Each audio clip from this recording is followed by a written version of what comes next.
No break, no break, no gas. No break, no break, no gas. We're here to kick ass. If you with the kung fu, then this your podcast. No breaks, all gas. This the kick-ass movie podcast. We're here to kick ass. If you with the kung fu, then this your podcast. No breaks, all gas. This the kick-ass movie podcast. Well, thanks for having me. Thank you for agreeing to be a part of this, man. Again, you're on the other side of the world. It's late now. I imagine you're hungry. You want to get to the wife and kids if you haven't already. So I won't try and take up too much of your time, but one of the things we do a series of podcasts, we'll pick a movie and then we'll just start like pulling threads at it. In your case, we were exploring King of the Kickboxers. And then, I check out who the director is. I check out the writers. I see what they've done. And your name is on that list. And obviously you did King of the Kickboxers, but then you did another movie called No Retreat, No Surrender. Right. I love that movie. It's adorable. It's a lot of fun. I've only been watching it for about the past 5 years. Like I remember looking at the box in the video store when I was, 8 or 9. And I'm like, this box looks amazing. The description, however, on the other side is not showing me what this poster is. Like, and so it took forever to finally get it. Let's back up a little bit, though. You're currently in Switzerland. Where are you originally from? I was born in Ohio, in Toledo, Ohio.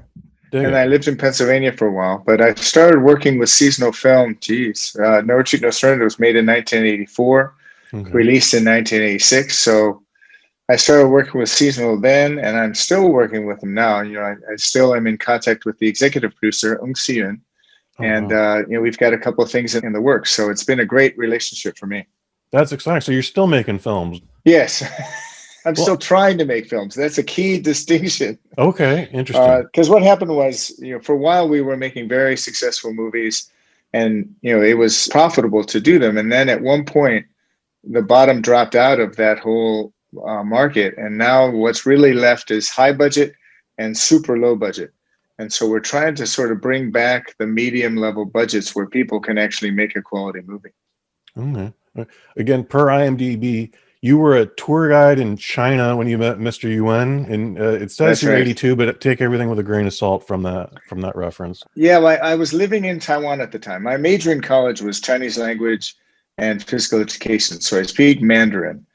And so I lived in Taiwan for a year after I graduated from college. Okay. And then I got a job being a tour director, taking Americans to China, because at that point, you couldn't travel to China unless you were in a tour group. There were no individual visits allowed. Oh, wow. So I did 9 tours of Americans through China.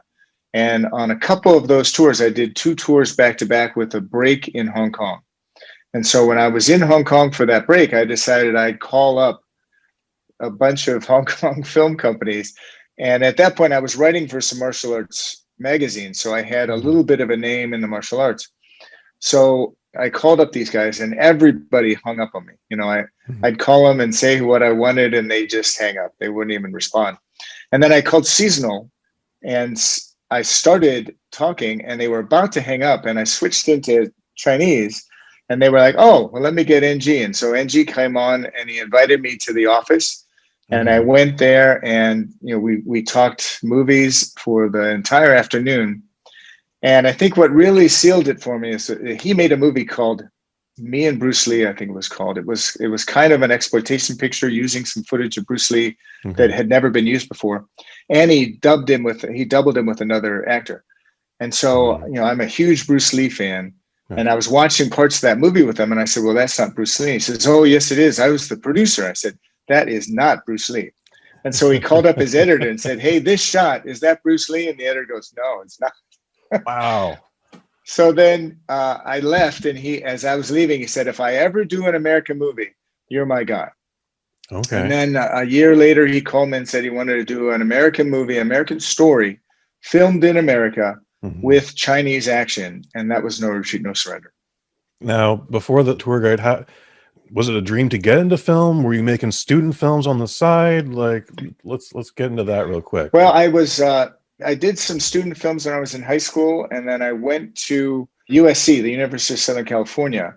Oh. And I was majoring in Chinese language, and I did a little bit of film work when I was there. Okay. And basically, I love China. I love getting involved with China. And I'm also a martial artist. So I started martial arts when I was 14. So at least 10 years ago. And I figured I could make movies just as bad as the movies that were out there. Okay. So I thought I'd give it a try. Okay. Interesting. So Yuen hands you the script for No Retreat, No Surrender, which, according to my notes here, was called Ring of Truth. So I'm watching No Retreat, No Surrender as it is, and I'm watching it, and I'm noticing beats that only after figuring out that Mr. Yuen's a part of it, because I don't watch the credits or anything. I'm just like, this is amazing. I'm having a great time watching this. But I'm picking up beats, and I only recognize it now. I was like, this is like a Shaw Brothers movie, but it's in Seattle, or at least it's on the West Coast. It's a Western cast. Right. Like, this was something different. Like, what is that script when he hands it to you, or do you guys just come up with it together on a chalkboard, or like? Well, it was his basic idea to incorporate the ghost of Bruce Lee.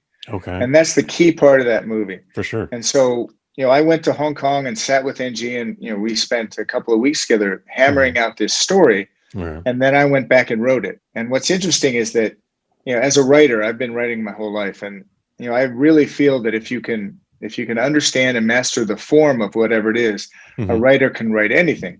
For sure. And so NG said to me, you know how to write a script? And I was like, sure. I didn't, but I figured I could learn. So I went back and I wrote this screenplay for Ring of Truth. And it came out at 180 pages.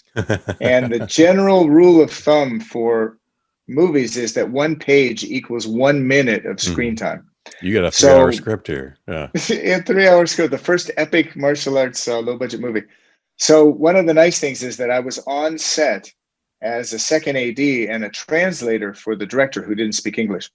So the night before we filmed the next day, I'd rewrite the script and cut it. And, because I was learning on the job, it was like a master's course in screenwriting, cool. Knowing what worked and what didn't. So, I wrote that script, but it wasn't particularly suited for making it. So we did a lot of rewrites, and I learned, at the seat of the master, which was NG.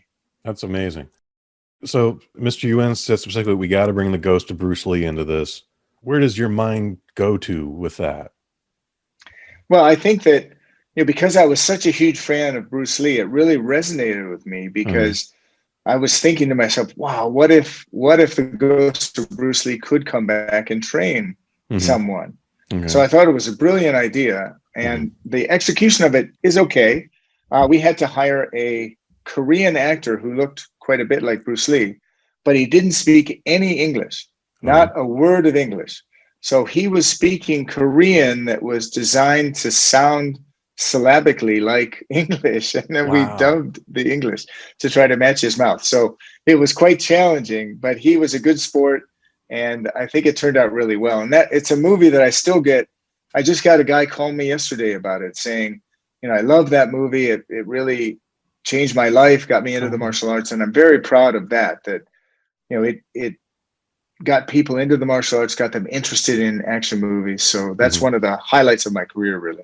It's just a lot of fun, man. Like, I watched it again last night just to squeeze out any questions I could. It's just you just grin from ear to ear the entire time. The cast is a lot of fun. It's a lot of fun characters. I'm in that movie. Where are you?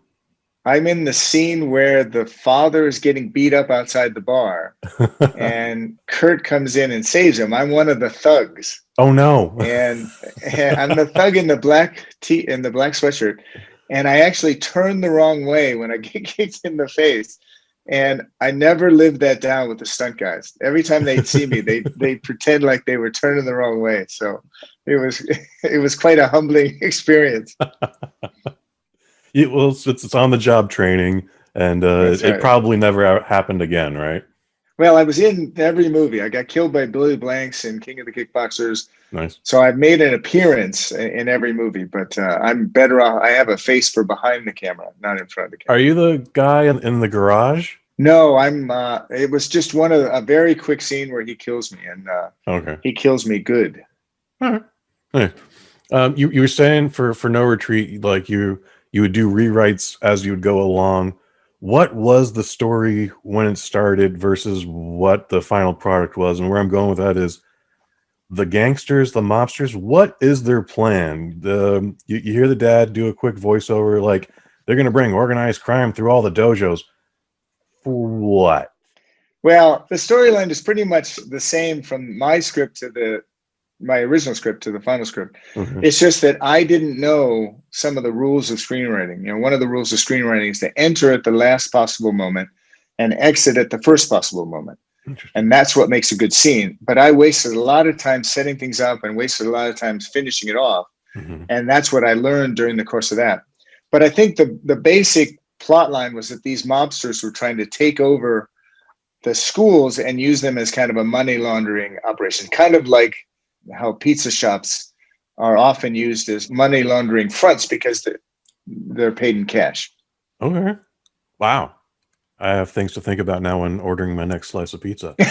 That's right. No Retreat, No Surrender goes on to have 2 or 3 more sequels.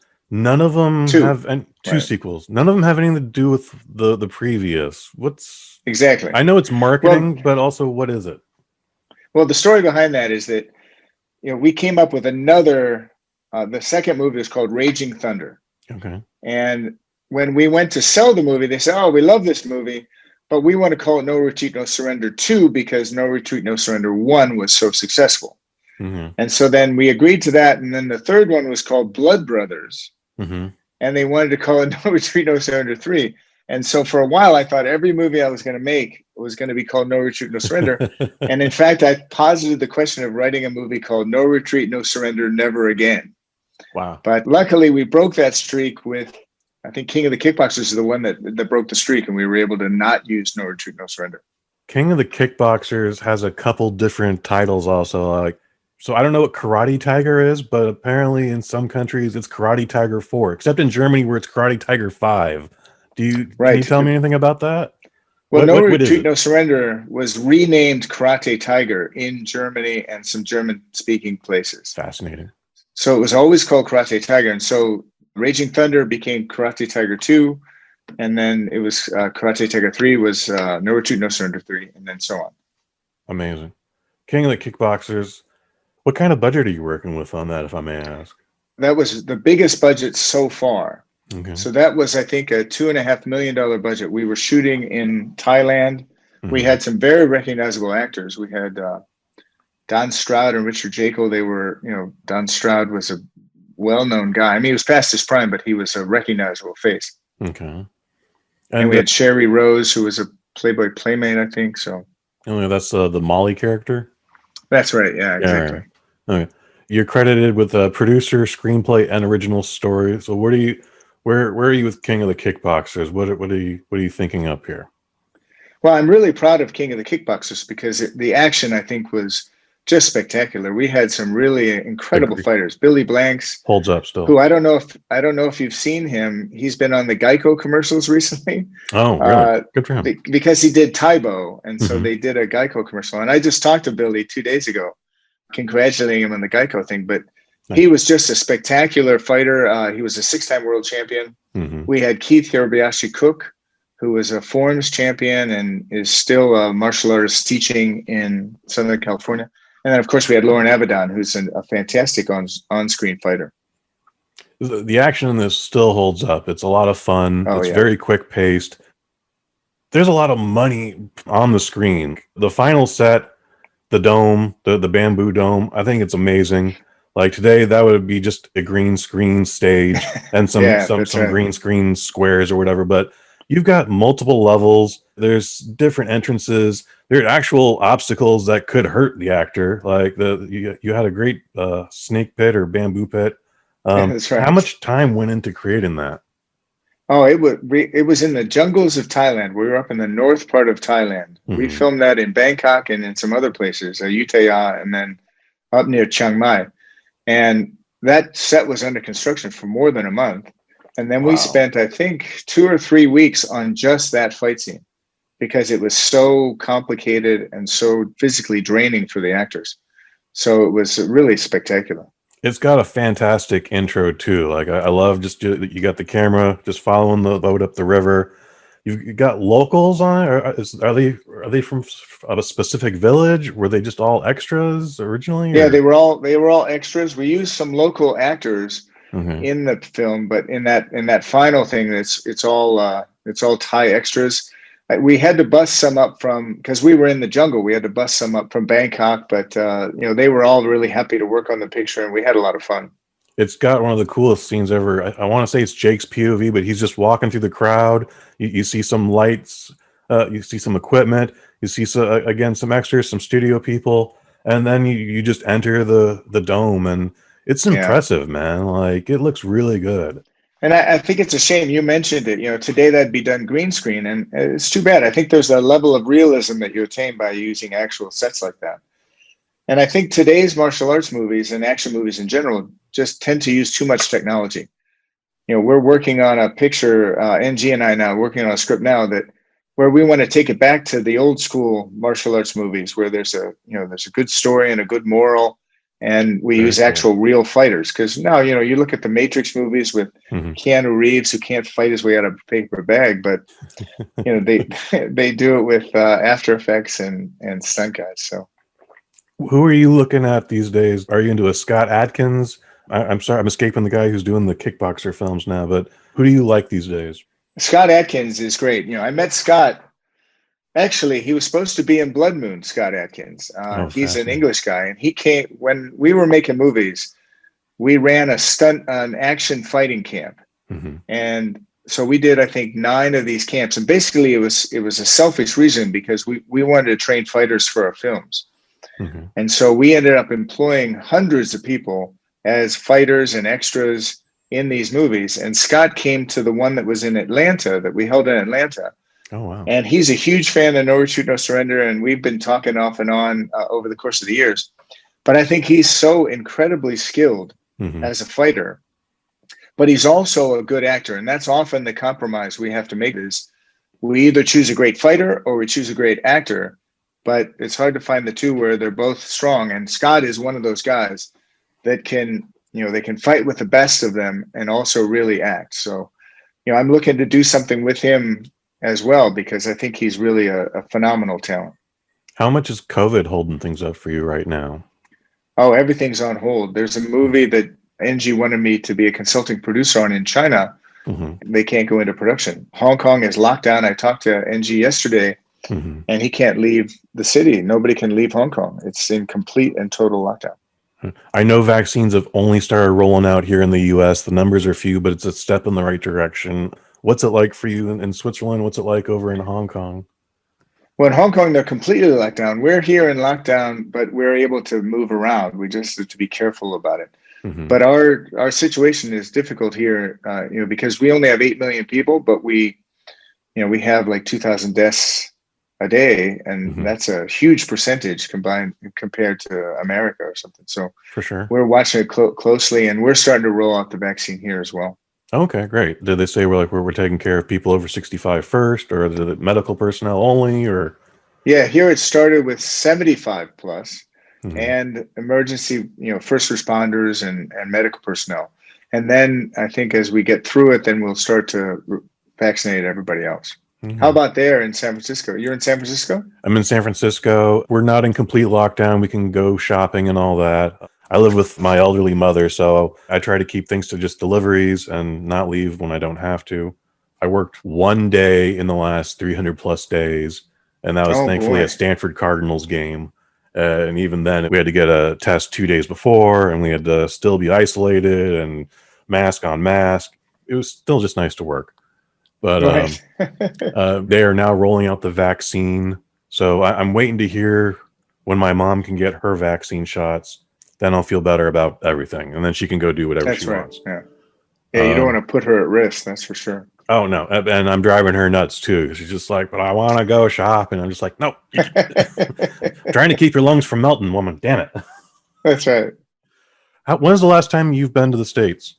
I have 2 sons, 2 grown sons that live on the West Coast. One lives in Portland, Oregon, and the other lives in LA. He's actually in post-production, TV post-production. So very cool. I was there last Christmas, not 2020 Christmas, 2019 Christmas. So I'm dying to get there.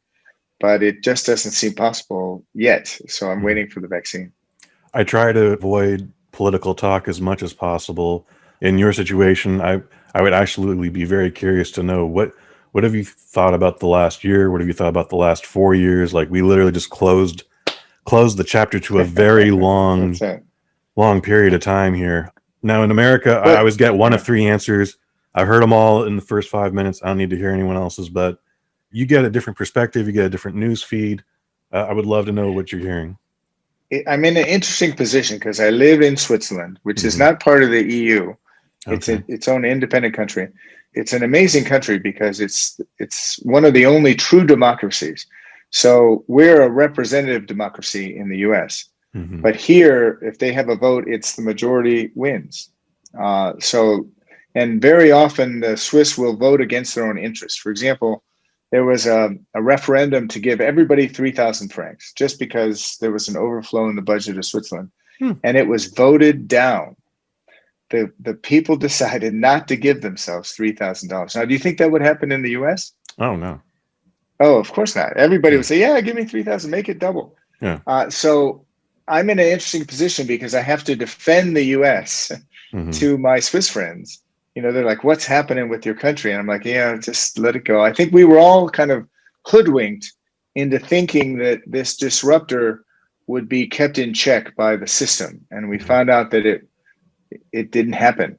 There were no checks and balances. And up until that point, we were thinking, our system works because of the checks and balances, and there are no checks and balances. So I'm really pleased that I don't have to look at the New York Times or look at things to find out what crazy fire just started. So I'm very relieved, and so is everybody else in Europe, relieved that things are hopefully back to quasi-normal again.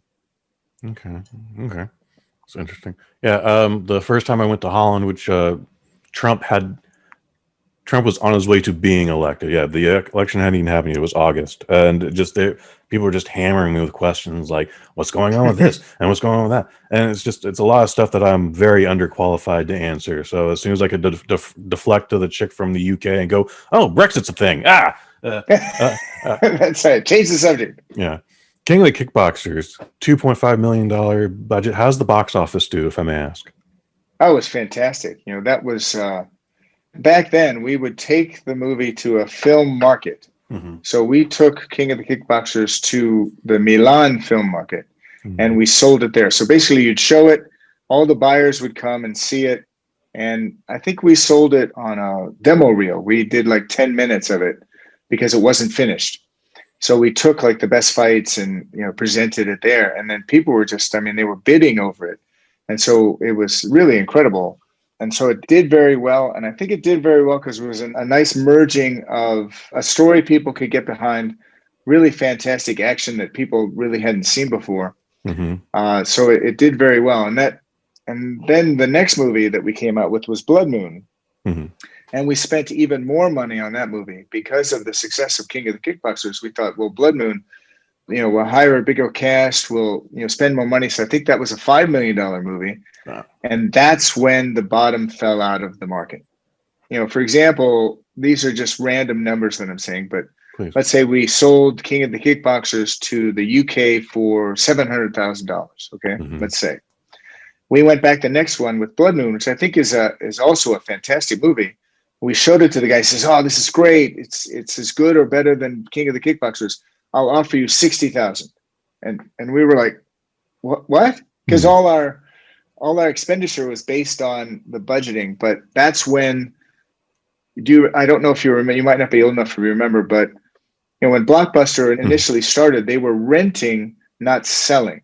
Yes. So they would rent, and if you wanted to buy it, the cost of buying was like $90 or $100 for these tapes. And then the model switched, and they started selling, and so they'd sell for $7.99 or $14.99. So there wasn't that big margin anymore, and so there just wasn't the money there at this level for the kind of movies we wanted to make, and so that started the death knell for the kind of movies we were making. Were you trying to get movies just straight to video, or did you want to have a theatrical run? Well, we were always aiming for a theatrical run, but it got more and more difficult. No Retreat, No Surrender had a theatrical run. Raging Thunder had a bit of a theatrical run, and the rest kind of, we tried to get theatrical, and we did get theatrical in a lot of other countries other than the US. Mhm. But there's such a investment in prints and ads for movies in the US because it's so big that it was very hard to do. What's the process of trying to get distribution in the United States when you're representing something like seasonal films? Well, it's, the US buyers would go to those film markets. Those film markets, I think there are only two left. I think there's still the Cannes Film Festival, and it's also a market. And then there's the American Film Market, which is held in LA. And it's the same process. You go and you screen your film, and then you see who wants to buy it, and you negotiate with those buyers. But now with the streaming services, it's become slightly different. So you can approach the streaming services directly about purchasing your film or purchasing the rights to the film. So it's become a little bit, there are multi-channels, but each of the channels are paying less than any of the one channels paid before. Any thoughts about rebooting either No Retreat, No Surrender or King of the Kickboxers? I'm actually writing the script now for the reboot of No Retreat, No Surrender, because I Amazing. think that would be a really nice circle, closing the circle to do a modern movie that incorporates some of the elements. And, I'd love to get somebody like Scott Atkins involved, get Kurt McKinney from the first one involved, even get Jean-Claude Van Damme as a senior person now in the picture. So it would be really fun to do, I think. What was Van Damme like on the original set? Because he's not even a name yet. But then he blows up like 2 or 3 pictures later. Well, he was a great guy to work with. Nice. I've heard other stories afterwards that he changed a little bit, but for us, he was great to work with. He did anything we wanted him to do. In fact, when we were casting the movie, we had what's called an open call where anybody can show up and you sort of see everybody. Mm-hmm. And it was in LA at Raleigh Studios, I think. And I was there with the director and the producer, and we were seeing all these guys, and we were running out of time. Like, it was the end of the day, and there was still a line of hundreds of people outside. Mm-hmm. And so they sent me outside to find some people that could be the bad guy because we hadn't found him before. Okay. So I went outside and I picked 3 guys, and one of them was Jean-Claude. And I brought him in, and he did a spin kick and a roundhouse kick, and it was like, okay, he's the guy. I didn't actually discover him, but I brought him in to be discovered. And, he was really a pleasure to work with. He was willing to do anything. But we did have a 2-picture deal with Jean-Claude, and he broke the contract to go make a movie with Canon. I think he went to make Bloodsport. And in hindsight, he probably made the right decision because he blew up.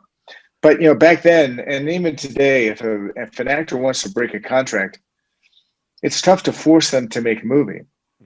Because if you force them to make a movie and they're not happy and enthusiastic about making the movie, maybe you don't get a great performance. And, there's little incentive to force an actor to make a movie.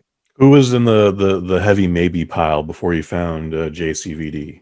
Oh, they were just some nobodies. I mean, Okay. there were guys that just walked in off the street. So, and then we replaced Jean-Claude in Raging Thunder with Matthias Hughes, who's gone on to be a big action star too, and he's a fantastic guy. Tall blonde guy? Yes, tall, muscular blonde guy. He was in a movie with Dolph Lundgren. I forget the one. I Come in Peace or something like that. Yes. So yes. He's made a lot of movies. Yeah. They did a fan event in Germany and invited me and Keith Vitale and Matthias Hughes and Lauren Avedon and a bunch of guys, Mm-hmm. And I got a chance to hang out with Matthias Hughes, and he's just a fantastic guy, really a sweetheart. Billy Blank's on the King of the Kickboxers. He actually has two Darth Vader style introductions, and they're both fantastic. I prefer the one in the garage though. Like, it's right, because you are terrified when he starts wailing the hell out of that guy and then just ends up hanging him from the rafters. Did you guys tell Billy to do that? Did he say, I have this idea? What's going on with that? Well, I think it was a combination of the two. Mm-hmm. Because he had been, as I said, he was a 6-time world champion, so he had an aura about him, and he's also a very sweet guy, very nice guy. But he's just so skilled that he could do really anything you asked him to do. He could do with his body. He was just really an incredible athlete. And it's a funny story about that scene in the garage where Billy is introduced and he kills that guy, because I had to leave. I had something I had to do. And so the one day I wasn't on set was when we filmed that garage scene. Mm-hmm. And there's one line where the guy gets cut by a knife. Mm-hmm. And, there was nobody there that could speak English fluently. And his line is, he gets cut by the knife and he goes, "Hey, you really hit me." Mhm. And I saw it in the rushes. I was like, what?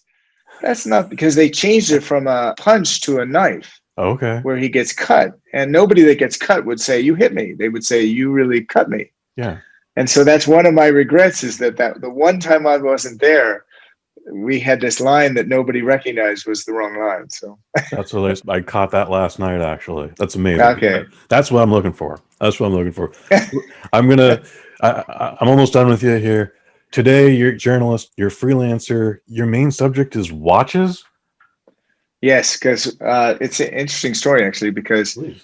after I'd finish a movie, I'd end up going through Hong Kong, to see the editing, and then I'd buy what I thought at the time was a nice watch. Okay. Turns out I didn't know anything about watches back then, but I really started getting into watches. Mhm. And I was a freelance writer, so I could, at that point in my career, I was well known enough that I could almost choose anything to write about. So I wrote about filmmaking, wrote about China, wrote about motorcycles. I was a law enforcement expert because I did a lot of interviews with law enforcement. Mhm. And then I decided I wanted to write about watches. So I started learning about watches. And, back then I was making about a movie every year and a half. So I still had to make enough money to live. Mhm. So I had to freelance. And so I chose watches as one of the areas I wanted to specialize in. And I really hit it off with the industry. I had worked in the fitness industry before, Mhm. and the fitness industry was just a horrible industry to work in. Oh. But watches, it's very civilized. People are very nice. And I love the product. So that's how I got into being a watch expert. And I ended up being the editor-in-chief of Revolution USA, which is a US watch magazine, still based in Switzerland, Mhm. because then I had access to all the different watch companies. So, Mhm. I'm still in the watch industry and still loving it. I feel like there's a thing about watch culture now. Most of the time, people just go to their cell phones now. I'm definitely like that. I know a guy who's absolutely like that. But every now and then, he would have a very big business meeting, and he would do two things. Well, besides he put on a suit, he would wear a watch that he never wore the other 360 days of the year, and then he would wear Right. a pair of glasses that weren't prescription, just so he could present this illusion of like efficiency and authority. Can you tell me anything a little bit about watch culture? One of the appeals of watches Mhm. is that, these are, and I'm talking about mechanical watches, so watches that don't have a battery. Okay. One of the appeals is that, here's a little machine on your wrist that's so small, Mhm. but it's ticking 24/7 and keeping accurate time. And in some cases, there's lots of other things going on, whether it's a chronograph or a minute repeater that chimes out the time, or things moving on the dial and that sort of stuff. And I think also, as you mentioned, when you go to a meeting, it's rude to look at your phone. Mhm. If you're talking to somebody and you got to look at your phone to find out what time it is, but you can discreetly look at your watch, Mhm. under the table or even on the table. You put it on the table and you can see. So, I think that's one of the appeals. And then I just love the craftsmanship and the design elements, because, some of these watches, they're designed so amazingly, and it's such a small area. There are watches that sort of have the spirit of cars in this very small watch. So I'm just fascinated by it, and I think they're just so beautiful. And it's really one of the only things a man can wear and not be considered eccentric. If you wear a watch, it's watches and belts and shoes. Those are the three things that men can wear. If you wear a hat, you can be considered a little bit eccentric because nobody wears hats anymore. But nobody blinks an eye if you've got a watch. And then if you've got a nice watch on, and other people will notice, oh, I see you got a nice watch. That's good. It's like a little club. Mhm. Keith Strandberg, thank you so much. Do you have anything you want to plug? A URL, a Twitter page, your favorite TikTok? No, not really. My website is keithstrandberg.com, but I don't sell any merchandise or anything like that. So That's okay. I'm happy that your listeners love action movies, and I'd be happy to talk about other movies anytime you want. I'm open to you guys. I enjoy doing it, and I love spreading the word about my action movies. So I'm going to take you up on that. This has been fantastic. Thank you so much for being a part of this. I appreciate this. All right. Thank you. See you. Take care, sir. Have a nice time. Stay safe. Will do. Thank you. We're here to kick ass. If you with the Kung Fu, then this your podcast. No breaks, all gas. This the kick ass movie podcast.